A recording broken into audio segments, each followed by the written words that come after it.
G'day, my name is Vin Ryan. I'm an artist and art teacher. I work for the Kangan Institute. I'm going to talk to you today about art programs in prisons and why I think they're important and why I think we need to do more to implement art programs in prisons in Australia. Before I do though, I'd like to acknowledge the land that I'm standing in, the land of peoples of the Kulin Nation, who are the traditional owners and custodians of this land. And I'm standing at the moment in the Derrimut grasslands right near Ravenhall. And behind me, about a kilometre behind me, is Ravenhall Prison, where I do a lot of my teaching. I wanted to take this opportunity to acknowledge those men, to acknowledge the hardships that they're enduring at the moment during this time, and also the fact that they're away from their own countries. The men that I teach there come from mobs all around Australia, and they're currently missing their families and their country and their connection to country. I'd also like to acknowledge them as my advisors and mentors and teachers. Okay, so I'm going to talk to you today about arts education in prisons and why I think it's important and some things that we can do a bit differently. I'm going to talk about three things in particular. Firstly, I'm going to talk about the arts industry, and particularly the visual arts industry, I guess, because it's the industry that I know. And I'm going to talk to you perhaps about some misconceptions about art and the way that it's sometimes thought of as just being a therapeutic subject rather than something that's specifically vocational. Hopefully by the end of this talk, you'll get a feel for the range of jobs that are available in the arts area. Second thing I want to do is talk about some new things that are happening in arts education, particularly at high school level and to some degree at university level too, and how maybe TAFE's falling a little bit behind in Australia in that area, and talk to you about some ways that we can catch up, I suppose. And the third thing I want to do is talk to you about just a couple of examples of what's happening overseas in arts education. Actually, I'll also talk to you about one organisation in Australia that's doing some pretty good things. Just to give you an idea of best practice in prison arts education and how prison arts education is changing and evolving and becoming a stronger aspect of programs, particularly overseas. So what I want to do with this talk is just give you a few examples, just really quick examples of how artists make their money these days, and just to show you the diversity and size of the arts industry these days. So the first example we're seeing here is the Korean Art Fair. Look, there's art fairs everywhere. There's heaps of art fairs in Australia. There's a really big one in Melbourne that's similar to the Korean Art Fair. And I just wanted to show you this just to give you an idea of the scale. And what's interesting about these art fairs is that they're really democratic. And what I mean by that is you'll get a stall where a gallery is selling artworks for tens of thousands or hundreds of thousands of dollars, and right next to them there'll be a much smaller gallery selling works for a few $100s or whatever. So it's a great opportunity for new artists because you can get your work hung alongside the more established artists. And you've got lots of models to look at, but it is very much a industry. It's a bit like Bunnings, these places. They're just shockers full of artworks, and there's hundreds and thousands of people who come through these shows.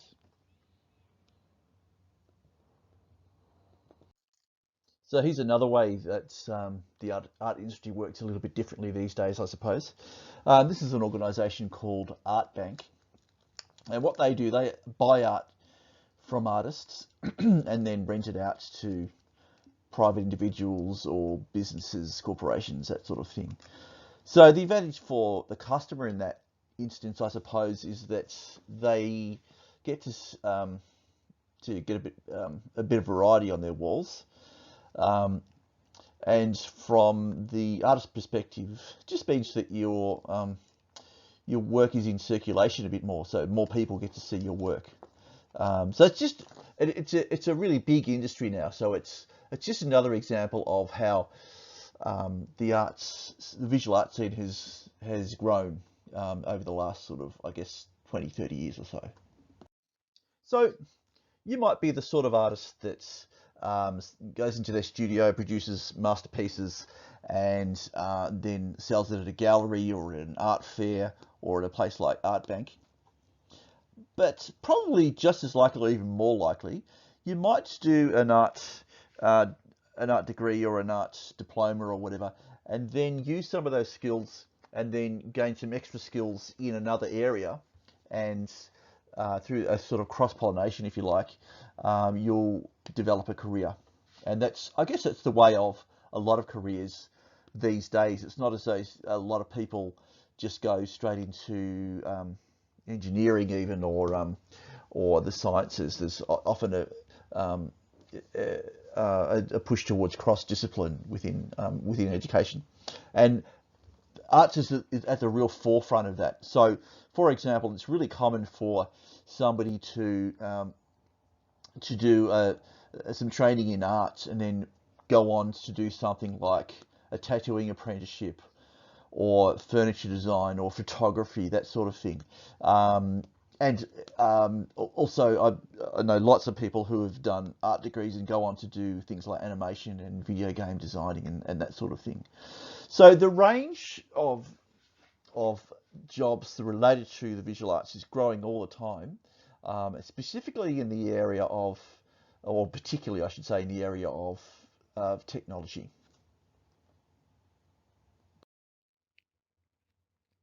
Another area where visual art training has led to an expansion of vocations is in the area of just creatives making things.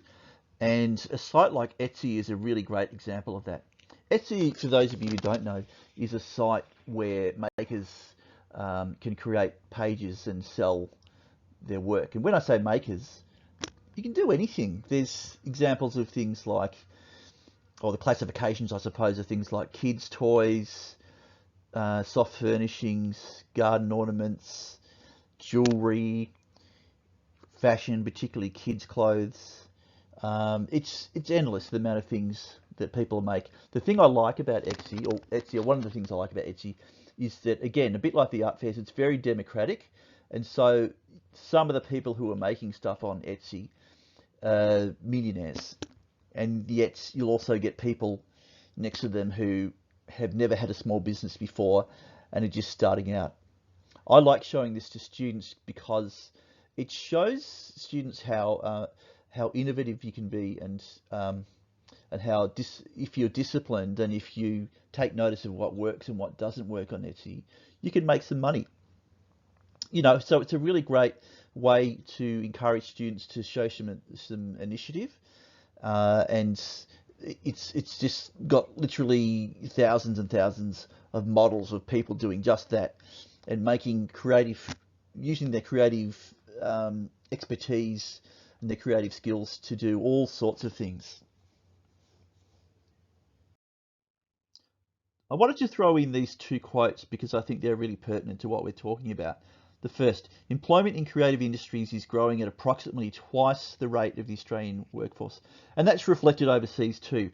And I guess the reason for that is because really large multinational companies like Google, for example, are now really interested in employing what is loosely termed creatives, industry creatives, more so even than traditional programmers and that sort of things. There is a real hunger at the moment for creative people, and it's recognised that creative people are a really important part of the new workforce. And the second quote, the arts employs more people in Australia than agriculture, mining and construction combined. I think that's really surprising and really interesting. Now, it's worth pointing out here that agriculture, mining and construction, of course, are massive earners for Australia. So the arts doesn't compete with them in terms of the actual amount of money that the industries generate, but the arts is still a multi-billion-dollar industry, and it employs more people. So that's really exciting as an arts practitioner, as an arts teacher, to know that there are jobs out there, and there's the information in the census and from research that's being done at the moment seems to back that up. So I mentioned that places like Google are employing more industry creatives, and perhaps we could put that down to Steve Jobs. So Steve Jobs was very famously somebody who'd studied liberal arts as well as computer sciences, and that cross-pollination, if you like, of areas of interest are often credited with his innovations in marketing, but also his innovations in terms of how to interact with and engage with new technology. Um, and it's really that new focus that was implemented by Steve Jobs that has led industries, but also educators, to think a little bit differently about the arts and how we can integrate them in different ways. So I'm going to talk to you a little bit now about some ways that arts education has changed to consider that new approach of cross-pollination. So there's all sorts of ways that art is now taught in a more collaborative way and in a way that integrates with other subjects to make other subjects more relevant and interesting. But I'll just give you one because we don't have much time. So the example I'm using is from originally from the US, and here you're seeing a poster by the University of Florida showing the relevant benefits of STEM teaching versus STEAM teaching. So STEM is a system that was introduced about 20 years ago in the US when they realised that not enough students were doing maths and science. So STEM stands for science, technology, engineering and maths. And there's been a push over the last 10 years to introduce arts into that, so STEM becomes STEAM. And so the reason for that, the reason for the initial push for STEAM was because there was a belief, so a hypothesis, if you like, that it would encourage more students to collaborate, would make maths and sciences more palatable, more fun, and that it would cater for a new interdisciplinary workforce. So sort of what I spoke about before with, the Steve Jobs kind of model. Now Steve's been around long enough now to have some initial findings. It's by no means comprehensive, but we know enough about STEAM now to be able to assert a few things. And what the University of Florida asserts in this particular model, this particular diagram, is one that students were seen to be 3 times more likely to regularly attend classes. Now, if that's the only thing that STEAM managed to achieve, I reckon it'd be worthwhile. We all know as teachers that the number one thing we need our students to do is to turn up. So that's great. But as well as that, though, they've discovered that students at STEAM schools tend to score higher when they in their year 12, their final year of high school. Now we don't really know why that is yet. So but it's interesting. It doesn't matter what subjects those students choose at year 12. They could go on to do maths and sciences, but they still tend to score higher. An interesting one is that music appreciation students score significantly higher in literacy and maths, and there's all sorts of speculation as to why that is. But also the other interesting one is that it has attracted more girls to science.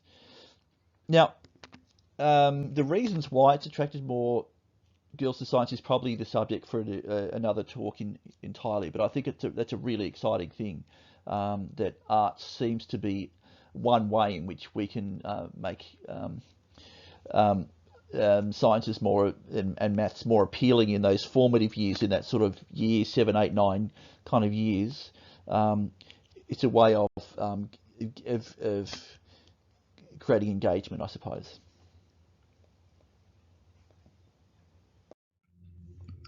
So I want to show you some prison arts programs now that also embrace an idea of collaboration when they're including arts programs. The first example I'm showing you is the Prison Arts Collective. I think they do a fantastic job of showing a way forward for arts programs in prisons. What you're seeing here, if you look at the image, the sort of the longer image at the top here that comes from their website, they've got as you can see, there's a number of prisoners in this class, and they've got an art teacher who is running the program. but you can see there's a number of other people there as well. So they will get people like literacy experts. They'll get a psychologist in there. They also have, because the Prison Arts Collective is run by the University of San Diego, they have art students often come in there and engage with the prisoners.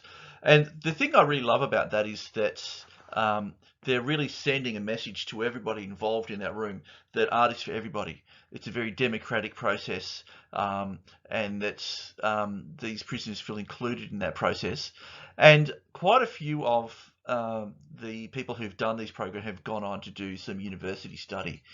But it starts with art. So they start with doing some simple art, very simple arts classes. They also do some meditation and some mindfulness type of meditation as well, just to create a sort of creative, to make a creative environment, and to make learning an enjoyable and creative process. But as they go along, they introduce more tasks into it, and the overall process becomes more complex as they introduce creative writing tasks and then more practical tasks. Some of these students will go on to do, I know that a couple of them have gone on to more advanced classes in things like criminology and law, for example. Yeah, so it's one example of what a lot of arts organisations overseas aiming for now when they go into prisons. They're trying to get something that's more inclusive and more collaborative. I want to quickly show you a couple of examples of art projects that have being done by an incredible organisation called Design Against Crime Research Centre in London. So this first project is just some bags that the guys were encouraged to make just from scrap pieces of material. And what the teachers did, they were fashion design teachers and art teachers, and they just gave them a whole bunch of off-cut materials and gave them images for inspiration and just let them go. And the thing about something like this is you're learning a range of skills. So you're learning things like creating a design prototype usually involves doing a series of drawings and storyboards first, and then making these things that are essentially models of what the real thing would look like. So you're gaining a comprehensive understanding of the way that the whole fashion industry works.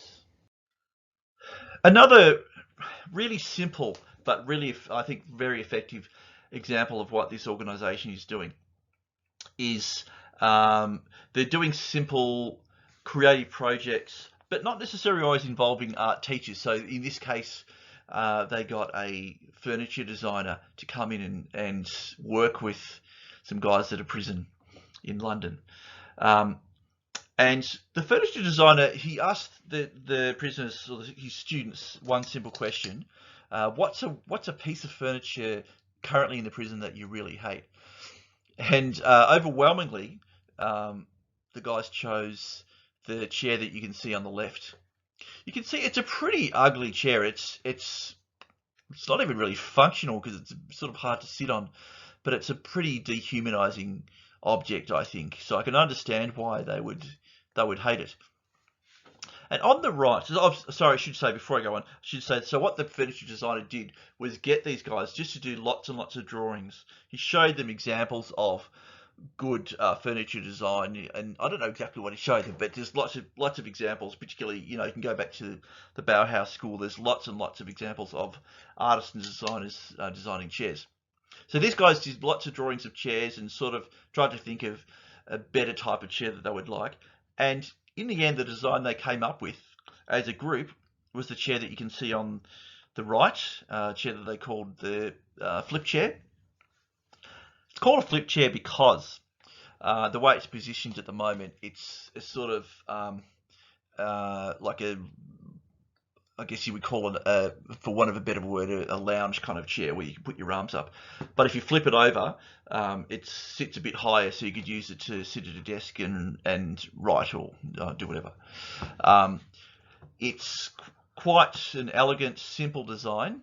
It's designed so that it can't be stacked, so that it can't be used as a ladder. So it had to pass security tests as well. So it's a very, very simple project, but it's a creative project, and it's another example of, in this case, where students have been asked to put their creative minds together and come up with a solution, a practical solution to something. And it has all sorts of applications in industrial design, engineering. It's another example of a project that started out as a creative project, but has all sorts of applications. The next example I wanted to show you was a group called the Actors Gang in California. Again, they're an organisation that goes into a number of prisons in California. It was started by the actor Tim Robbins, and their main benefit, I suppose, is that through drama they give students a range of skills. They see out a project, they get out some of their emotions, some of their anger, but as well as that, they've been able to find, because the Actors Gang's been going for long enough now, they've been able to do some studies, and they've been able to find that 77% of the people who complete that course leave the prison and find employment. Now, I don't know exactly what the figures are for students who haven't done that program, but I can guarantee you that it's not going to be anywhere near 77%. So it's another example of the way doing these types of creative courses leads to a range of skills that may be related specifically to an arts vocation, but they also build resilience and teamwork and all sorts of things that ultimately help students to find employment. Here's another organisation, the Prison Outside Collective, that runs programs all over the world. You're seeing here programs from Ireland, Russia, Finland, and the UK somewhere. I threw this in just to give you an idea of the range of media that's been used in some of these arts projects. Again, what you're seeing here, when you're seeing artists using web design programs, programs like Adobe Premiere Pro, and the photography projects probably using Photoshop, that sort of thing. So you're seeing artists using a range of technology to make artists. Again, it's not just painting and drawing. It's all sorts of things. And these are skills that are transferable into the sorts of wide range of occupations that I showed you before. And I should say also that, particularly in the example of Ireland from Prison Outside, all of their prisoners who are involved in education do some kind of arts program because they're seen as very valuable, not only for attracting students to education, but also keeping them, retaining them in education programs. They seem to continue to turn up for education if they're involved in some arts programs as part of that. So the last example I want to show you is some work that's been done by the Torch Project. For those of you who don't know, the Torch Project is an organisation that supports incarcerated Aboriginal and Torres Strait Islander people to pursue art. So often that's paintings and drawings and prints and things like that. But in this case, you're seeing a particular project where the Torch has helped the students to create work out of metal fabrication production offcuts. So this particular person has created these amazing turtles. So they're the turtles come from Arnhem Land, and he's using traditional, in this case on the image on the left, traditional rack or fine cross hatching on the turtle. And so he's able to do two things. He's able to represent his culture and do it in a unique and unusual way, but he's also using a whole range of skills, a whole range of new skills that he may not have had access to before this. So you can imagine that this is going to have applications in terms of sheet metal work, recycling, all sorts of things. It's got some trade value and engineering value, and so within something creative, once again, a student is learning a broad range of skills. Righto, that's enough from me. Hopefully, I've given you a bit of an understanding of the arts industry and why it's important, and why art programs in prisons are beneficial, not just from a therapeutic or recreational point of view, but they do lead to actual jobs, as well as improving the quality of life of the guys who do our courses. As I say, that's it from me. Enjoy the rest of your conference, and ciao.